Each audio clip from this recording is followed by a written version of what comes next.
Magandang umaga po and welcome back sa Panahon TV. Kabilang ka ba sa mga nag-enjoy sa libreng pagbisita sa National Museum nitong mga nakalipas na buwan? Aba, mukhang mapapadalas pa ang mga pagbisita mong yan kasama ang pamilya at kaibigan dahil permanently free na ang entrance sa National Museum. Nagsimula ito noong pang July 1 para nga mapataas itong level ng kamalayan lalong-lalo na ng mga kabataan sa lokal na kultura at sining.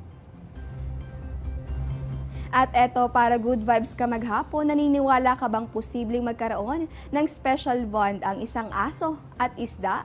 Ganyan mismo ang bond na mayroon sina Daisy na isang French Bulldog at si Frank na isang koi fish. Sa video na patok sa social media, kitang-kita kung gaano ka-sweet ang dalawa. Hindi nga iniinda ni Daisy ang pagkabasa sa pond at kahit na may iba pang mga isda, tila si Frank lamang ang kanyang nakikita. Kung kaya nga ng mga hayop na magkasundo sa kabila ng pagkakaiba, papaano pa kaya tayong mga tao? Oras na nga para tayo magkaisa at umaksyon laban sa climate change.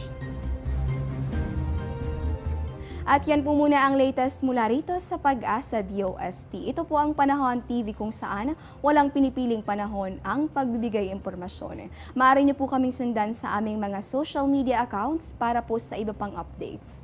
At yan po muna ang latest mula nga rito sa Pag-asa DOST. Ako po ang inyong nakasama, Desiree Jonia. Magandang umaga po at mag-ingat po kayo. Ang programang ito ay hatid sa inyo ng Air 21. Sagot ko, padala mo!